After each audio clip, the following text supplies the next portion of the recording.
comme vous devriez le faire.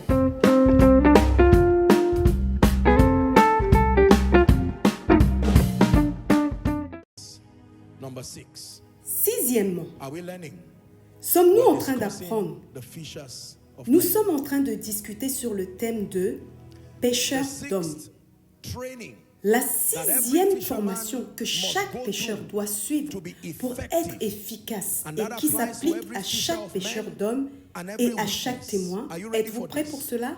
fishing La requires pêche great nécessite patience, une grande persistence, patience, and de la discipline. persévérance et de la discipline.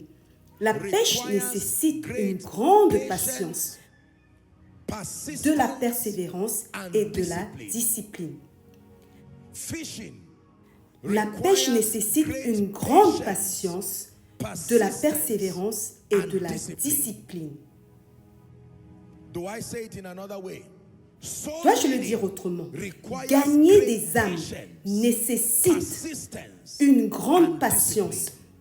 de la persévérance Like et de fishing, la discipline. Soul winning Tout comme la pêche, requires gagner great des âmes patience, nécessite une grande patience, persistence, de la and persévérance discipline. et de la Wrapped discipline, up with genuine enveloppée compassion. de compassion authentique. Oh, you must add that one. Oh, Soul winning vous devez ajouter is a cela. game Gagner without des âmes compassion. est un jeu sans la compassion. Compassion is what La makes soul compassion winning est ce qui rend le authentic, ministère not de gagneur ministry. d'âmes authentique et non pas le ministère. Are we learning? Est-ce que nous apprenons? Ephesians chapter 2, Éphésiens please, from verse 1 chapitre to 6. 2, s'il vous plaît, du verset 1 à 6. I have a very strong message here. J'ai un And I believe message this très will fort help ici to support the et je crois strengthening que of the cela body of va Christ. aider à soutenir le renforcement Soul du winning like corps de fishing Christ. requires Gagner des great âmes patience, comme la pêche nécessite une discipline, grande patience, persistence, de la discipline, wrapped de la up persévérance with compassion. enveloppée Can I de tell you compassion. this? Puis-je vous dire ceci? Sometimes, the reason Parfois, why la we raison don't pour catch laquelle fish nous ne pêchons is pas that de we poissons, get to the c'est sea parce with que such nous anger. arrivons en mer avec une telle colère que la mer fish devient run agitée, away. les poissons And s'enfuient. by the time Et we quand throw nous the net, jetons there les is filets, nothing to il n'y a catch. rien There à is a attraper. skill to Il y a une catching technique fish. pour attraper des Sometimes poissons. silence Parfois, le is a silence skill. est la technique. You Vous drop the déposez net les filets and dans you la keep mer quiet et vous and restez endure. silencieux et vous Then the patientez. fish come and you Puis les catch poissons them. viennent et vous les Our attrapez. impatience Notre impatience avec le monde de ceux qui ne sont pas sauvés est l'une des raisons pour lesquelles ils s'enfuient. Sommes-nous ensemble? I think that there is a growing hatred. Je pense qu'il y a une haine croissante pour le monde des non-croyants. Et cela ne devrait pas être ainsi. Dieu ne nous a jamais appelés à haïr les gens simplement parce qu'ils ne sont pas spirituels. C'est une orientation dangereuse. Vous ne pouvez pas haïr quelqu'un, verbaliser et vocaliser votre haine, puis vouloir que la personne soit sauvée. Non, une personne non sauvée n'est pas nécessairement un échec. Une personne non sauvée est juste une personne dont la destinée éternelle n'est pas encore en place. Mais en ce qui concerne notre monde, une personne non sauvée peut être une personne qui a très bien réussi sa vie. Ne sous-estimez pas leurs résultats. Vous ne pouvez pas haïr les gens et vouloir qu'ils soient sauvés. Non. Are we together? Sommes-nous d'accord? The level of anger and aggression. Le niveau de colère et d'agression que nous communiquons envers le monde des non-croyants, à mon avis et respectueusement, je pense que cela est trop dur pour emmener ce poisson dans notre filet. Cependant, nous ne sommes pas appelés à tolérer n'importe quoi. Mais il y a quelque chose que vous devez savoir à propos d'une personne qui n'est pas sauvée. Une personne non sauvée est sous l'influence du prince de la puissance de l'air. Donnez-nous Éphésiens 2. Il y a quelque chose que j'aimerais vous montrer. Verset 1. Vous étiez morts par vos offenses et par vos péchés. Vous voyez ceci? Morts dans quoi? Dans vos offenses et vos péchés. C'est l'état d'une personne non sauvée. Verset 2. Dans lesquels vous marchiez autrefois. Paul est en train de rappeler à l'église d'Éphèse que autrefois vous étiez également dans cet état. Vous marchiez autrefois selon le train de ce monde, selon le prince de la puissance de l'air, de l'esprit qui agit maintenant, actuellement, dans les fils de la rébellion. There is a spirit Il y a un esprit qui conduit les personnes non sauvées à se comporter de la manière dont ils se comportent. They are not just Ils ne sont pas pleinement conscients de ce qu'ils font, bien qu'ils aient leur volonté. Mais cette volonté a été détournée et manipulée. Lorsque vous regardez une personne non sauvée sous cet angle, cela plante de la compassion, pas la haine. Verset 3. among whom we also had our Nous conversation. tous aussi, in nous time étions de past. leur Watch this. nombre et nous Fulfilling vivions autrefois the selon lust les convoitises de of our notre flesh chair, and fulfilling accomplissant the les desires volontés of the de la flesh chair and et of de the nos mind, pensées, and were et nous by étions nature, par nature naturally, children des of enfants de la wrath, colère even among comme les others. autres. Verse 4, hallelujah.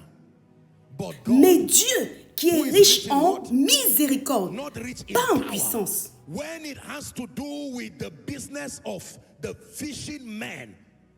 lorsqu'il s'agit de la pêche aux hommes, la miséricorde doit précéder la puissance. Quand vous avez la puissance sans miséricorde, vous allez l'utiliser pour troubler la mer. Il faut de la puissance pour troubler la mer, mais il faut votre miséricorde pour être patient. Sachant que les poissons, dans ce cas, dans le monde des non-croyants, sont sous une influence qui est plus grande qu'eux. S'ils pouvaient s'aider eux-mêmes, Jésus ne serait pas venu mourir. Verset 4, mais Dieu qui est riche en miséricorde, à cause du grand amour dont il nous a aimés, verset 5, nous qui étions morts par nos offenses, nous a rendus à la vie avec Christ. C'est par la grâce, c'est par grâce que vous êtes sauvés. Verset 6, il nous a ressuscités ensemble et nous a fait asseoir ensemble dans les lieux célestes en Jésus-Christ. Permettez-moi de vous dire la vérité. Par le privilège de la grâce de Dieu, je suis un gagneur d'âme. J'ai été dans ce ministère de gagneur d'âme pendant plusieurs années. C'est un ministère que je comprends par la grâce de Dieu et certains des plus grandes récoltes sont venues par la compassion, non par la puissance. Il y a des personnes qui servent dans ce ministère aujourd'hui. Si vous les aviez vues au moment où elles ont été sauvées, vous n'auriez pas cru que Dieu pouvait transformer un Saul en Paul. Donc, exprimer la haine, de la colère ou de l'agacement contre le monde des non-croyants est contre-productif. Écoutez-moi, dès que vous commencez à communiquer un sens d'auto-justice, vous perdez cette capacité à atteindre les pécheurs. Tout le monde était pécheur un jour. Dans l'iniquité, ma mère m'a conçu, il est écrit. N'oublions pas comment Dieu nous a sauvés. Il y a deux choses que j'aimerais vous dire qui vont vous aider. Et je crois que cela s'étend au corps du Christ. Si vous avez été auparavant coupable dans un domaine du péché, soyez prudents sur la façon dont vous en parlez maintenant que vous êtes sauvés. Lorsque vous étiez une victime, d'autres étaient libres, tandis que vous étiez une victime. Puisque la miséricorde vous a sauvés, n'oubliez jamais que vous ne pouviez pas vous aider vous-même. C'était la miséricorde qui vous a sauvés. Étendez donc la même miséricorde. Il y a une manière dont une ancienne victime ne devrait pas parler. Avez-vous entendu ce que j'ai dit? C'est faire preuve de maturité spirituelle. Une fois que vous avez été victime de tout aspect du péché ou de la vie, même si vous vous repentez, il y a une manière dont vous ne pouvez plus parler. La miséricorde doit être devant vous. Car si vous pouviez vous aider vous-même, alors que vous étiez dans cette déchéance, il y avait ceux qui étaient libres, mais ils vous ont donné une chance de découvrir, donné une chance aux autres aussi. Parfois, nous oublions comment Dieu nous a aidés et nous nous tenons dans une auto-justice en criant et en disant toutes sortes de choses. Je répète ceci et que Christ l'entende. Si vous avez déjà été dans une déchéance ou dans un péché et que Dieu vous a aidé, même si vous êtes maintenant aidé, je le dis, et il y a une manière dont vous ne pouvez plus prêcher.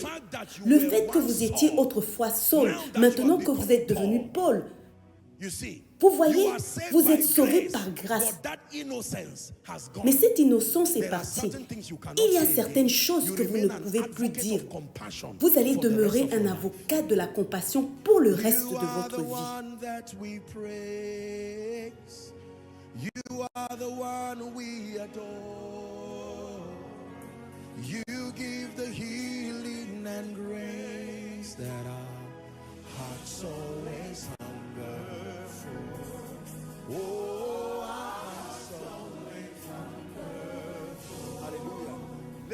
Écoutez, vous étiez un voleur avant de vous repentir. Faites donc attention à la manière dont vous parlez aux voleurs. Vous étiez impudique avant de vous repentir. Faites donc attention à la manière dont vous parlez aux personnes impudiques. Vous étiez colérique avant de vous repentir. Faites donc attention. Le fait que vous ayez été victime de cela devrait planter une plus grande compassion. Car si vous n'avez pas pu vous aider vous-même, vous devriez être davantage touché par les faiblesses des gens que ceux qui étaient innocents. Un braqueur qui est devenu sauvé ne devrait pas prêcher à un braqueur comme s'il n'avait jamais été braqueur. Est-ce que quelqu'un devient mature à présent? Vous étiez autrefois prostituée, avec tout le respect que je vous dois. Oui, je sais que Rahab a changé, mais auparavant, vous étiez une prostituée. Donc, lorsque vous voyez une prostituée, ne dites pas quelle honte d'être dans la prostitution. Ne faites pas cela. Vous y étiez autrefois. C'est l'intercession des gens compatissants qui vous a amené à un point où la main de Dieu pouvait vous atteindre. Est-ce que nous apprenons maintenant? Vous étiez autrefois un père irresponsable, clairement irresponsable. Mais maintenant, Dieu vous a aidé. La prochaine fois que vous allez voir un père irresponsable, puisez dans votre douleur en disant « Je sais ce que cela fait ». C'est la raison pour laquelle, lorsque Jésus est devenu homme, quand il est monté au ciel, il n'a pas cessé l'intercession. Il sait ce que cela signifie d'être sur terre et d'être persécuté. Il sait ce que cela signifie d'être trahi. Alors, lorsqu'il s'est assis à la droite du Père, il n'a pas pointé du doigt en disant « Ah, vous êtes censé prêcher en tant que prédicateur. Pourquoi êtes-vous fatigué? C'est une honte. » Il se souvient lorsqu'il était tombé sur le chemin de Golgotha. Car nous n'avons pas un souverain sacrificateur qui ne puisse compatir à nos faiblesses. Est-ce que quelqu'un apprend? Il y a beaucoup de personnes blessées dans le corps du Christ qui ont une grande grâce sur leur vie. Nous devons être très prudents. Il y a beaucoup de jeunes gens qui se lèvent. Ils peuvent faire des erreurs avec leur vie. S'il vous plaît, ne me comprenez pas mal. Nous n'avons jamais reçu le mandat d'approuver ou de tolérer le péché. Mais je peux vous dire avec tout le respect dû, lorsqu'il s'agit de cette question du péché ou de la justice, laissez cela à Dieu. Vous ne parlez que de ce que vous savez. Avec tout le respect dû, vous voyez, dans notre monde d'aujourd'hui, il y a des personnes qui ont passé de nombreuses années dans le ministère. Certaines d'entre elles sortent sincèrement pour dire « Je ne peux plus vivre une vie fausse. J'ai vécu comme ça pendant 30 ans, dites expérience, dites-le encore. 30 ans dans le ministère, c'est de l'expérience, mais cela ne vous immunise pas. Seul Dieu connaît l'état véritable de chacun. Le jour où Jésus reviendra, il y aura des surprises. Il y aura des surprises. Sommes-nous ensemble? Il y a plusieurs mers aujourd'hui qui n'ont plus de poissons à pêcher. Vous savez pourquoi? Les gens sont venus avec la puissance et l'auto-justice. Ne troublez pas trop la mer à un point que les poissons vont s'enfuir. Et vous allez vous demander pourquoi le filet n'attrape plus rien. C'est la raison pour laquelle les pêcheurs ne viennent plus à l'église, parce qu'elle est devenue un endroit agressif et hostile. Nous prêchons contre les péchés, nous prêchons contre l'injustice, mais pas d'un point de vue de perfection personnelle, car selon la justice de la loi, selon l'auto-justice, personne ne peut se tenir devant Dieu. Alléluia. Il y a aujourd'hui plusieurs personnes blessées dans le corps du Christ qui ne peuvent courir nulle part pour trouver de l'aide. Vous savez pourquoi? Parce qu'on trouve des épées partout. Une fois Pierre a sorti l'épée et Jésus lui a dit de la ranger. Ce n'est pas le moment de sortir les épées. Nous devons faire attention. Nous devons faire attention. Encore une fois, je vous le rappelle, quand il s'agit de travailler sur vous-même, que vous soyez Zébédée, Jean ou Jacques, asseyez-vous et réparez votre filet. Sommes-nous ensemble? Nous avons fait fuir beaucoup de poissons. Permettez-moi de vous dire que gagner des âmes requiert une grande patience. Une grande patience. J'ai étudié de nombreux réveils et parfois il est étonnant de voir combien de personnes continuent d'intercéder sur ces terres pendant des années jusqu'à ce que le feu tombe finalement.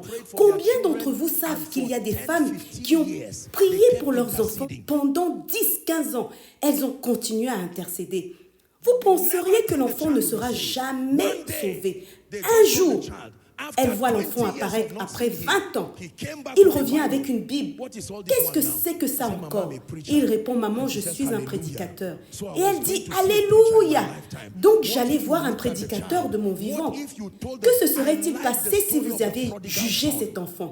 C'est la raison pour laquelle j'aime l'histoire du fils prodigue. Savez-vous que même lorsque le fils s'était éloigné, le père avait tout, mais il ne pouvait pas se reposer. Je sais que mon fils est quelque part. Tant qu'il est vivant, il y a de l'espoir pour lui. Tant qu'il est vivant, un jour il reviendra. Il a ressenti quelque chose en lui-même. Il a quitté sa maison et il a dit, je vais laisser les 99. Laissez-moi commencer à le chercher. Et cela a coïncidé avec le moment où le fils s'est dit, tu sais quoi, je ne resterai pas ici dans la fierté et la honte. Je vais me lever et j'irai vers mon père et je lui dirai, Père, j'ai péché contre toi. À présent, si vous allez vers votre père les mains dans les poches et dites après tout, ce n'est qu'un petit défaut de caractère. C'est que quelque chose ne va pas avec ce fils. Il devrait retourner vers les porcs. Ce n'est pas un défaut de caractère. Après de nombreuses années avec les porcs, vous devez revenir avec un cœur brisé. Mais lorsque le brisement est là, la compassion doit suivre. Il a pris dans ses bras et l'a embrassé, nous dit la Bible, et lui a redonné son anneau.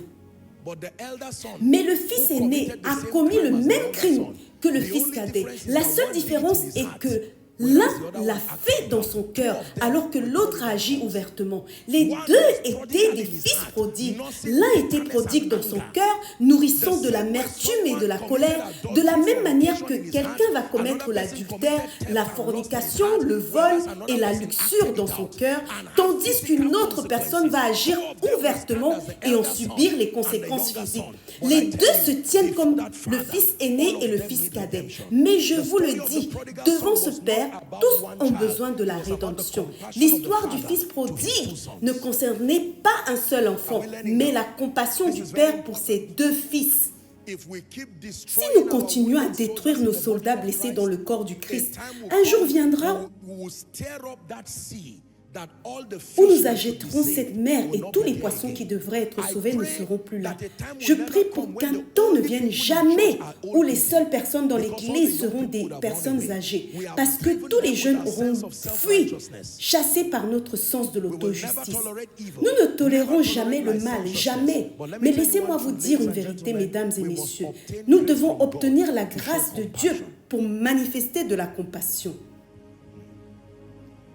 Lorsque vous pointez le doigt vers les gens, un jour vous allez découvrir que vous êtes en train de pointer le doigt vers votre propre enfant. Et parce que vous avez refusé de retirer ce doigt, lorsque vous allez vouloir le retirer, les gens vous diront de laisser ce doigt là où il est. Parce que ce doigt a toujours été là.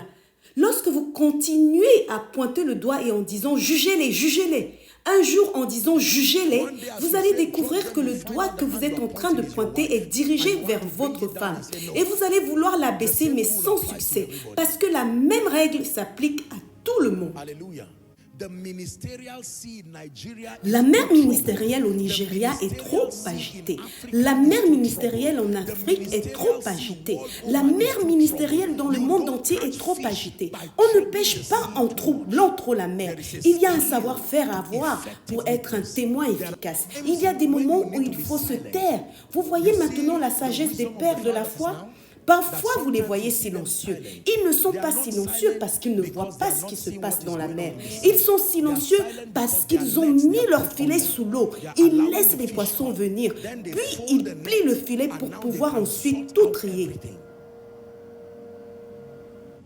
Tout le monde ne s'habillera pas comme vous le souhaitez. Tout le monde ne parlera pas comme vous le souhaitez. Tout le monde ne se comportera pas comme vous le souhaitez au moment où vous le souhaitez. Tout le monde ne viendra pas à l'église ou à cette croisade de la manière que vous le voulez.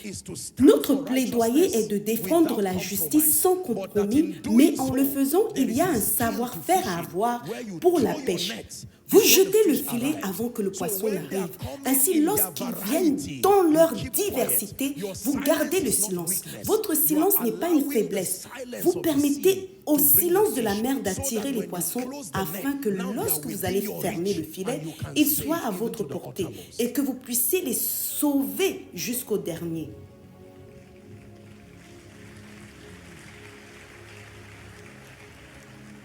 Are we learning? Are we learning? Est-ce que nous sommes en train Let me d'apprendre? encourage.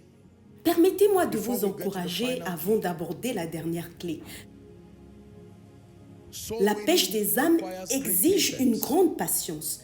Men and women of God, Hommes et femmes de Dieu, tous ceux qui sont à la pointe de la pêche des hommes, apprenons ceci. mercy and compassion. La must miséricorde et precede la power. compassion doivent précéder la puissance. La miséricorde et la compassion doivent précéder la puissance.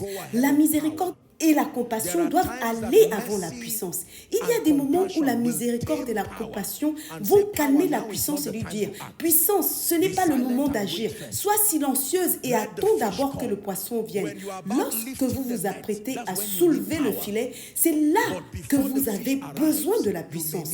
Mais avant que le poisson n'arrive, vous pouvez avoir besoin de la miséricorde et de la compassion. La miséricorde et la compassion ne signifient pas la tolérance indéfinie du mal, non, ni la tolérance indéfinie de la négligence et des compromis, non. Mais je peux vous dire, étudiez la vie de Jésus. Dans Luc 19, c'est ce qui s'est passé dans la maison de Zachée. La déclaration « Le Fils de l'homme est venu chercher et sauver ce qui était perdu » a été faite par Jésus à cause de la colère des gens. La Bible nous dit que Jésus était en route et Zachée est monté sur un arbre parce qu'il était petit de taille. Jésus l'a vu et lui a dit « Zachée, tu es monté sur un arbre juste pour me voir ?» Cela signifie que même si cet homme était un collecteur d'impôts corrompu, lorsqu'il était seul chez lui, quelque chose en lui disait que ce n'était pas la bonne voie. La plupart des gens que vous pensez être têtus ne le sont pas. Le Saint-Esprit travaille encore en eux. Vous ne voyez simplement pas ce qu'il fait. Cet enfant têtu, cette personne faisant le ministère d'une manière incorrecte, il y a toujours le ministère du Saint-Esprit dans leur vie. Zachée est monté sur l'arbre pour voir Jésus et Jésus lui a dit « Parce que tu as montré de l'intérêt pour moi, descends, je change mon chemin, je vais chez toi. » Au verset 7, voyant cela, tous murmuraient et disaient « Il est allé manger chez un homme pécheur. » Verset 8, mais Zachée, se tenant devant le Seigneur, lui dit « Voici, Seigneur, je donne aux pauvres la moitié de mes biens. Et si j'ai fait tort de quelque chose à quelqu'un, je lui rendrai le quadruple. » À présent, pendant que tout cela se passait dans la maison de Zachée, on ne le voyait pas. Et donc, on pourrait tirer des conclusions de l'extérieur en disant « Mais qu'est-ce que Jésus est en train de faire pendant 2 heures dans la maison de Zachée ?» Alors que le salut était arrivé non seulement pour lui, mais également pour toutes les personnes qu'il avait escroquées. Ne soyez pas surpris lorsque vous allez voir Jésus dans la maison de plusieurs Zachées. Vous allez décorer votre maison avec des faussetés et de l'auto-justification. Et Jésus va passer devant votre maison pour aller chez une personne de petite taille quelque part. Un homme de petite taille signifie quelqu'un qui ne répond pas aux normes. Ne vous rendez pas dans un bar ou dans un lieu de débauche en disant « L'apôtre a dit d'aller chez Zachée. » Vous allez mourir là-bas et vous ne pourrez peut-être pas en sortir. Laissez-moi équilibrer cela parce que les croyants entendent toutes sortes de choses pendant que vous vous efforcez d'enseigner. Ne cherchez pas les ennuis. Si vous vous tenez près de Sodome, vous risquez d'y entrer. Sommes-nous d'accord? Mais ce que je suis en train de dire, c'est que la personne qui est entrée dans la maison de Zachée était Jésus. C'était qui? Jésus. Seul Jésus peut entrer dans la maison de Zachée par lui-même et en sortir libre. Si vous n'êtes pas Jésus, vous pouvez frapper à la porte et dire « Zachée, j'ai apporté de bonnes nouvelles. »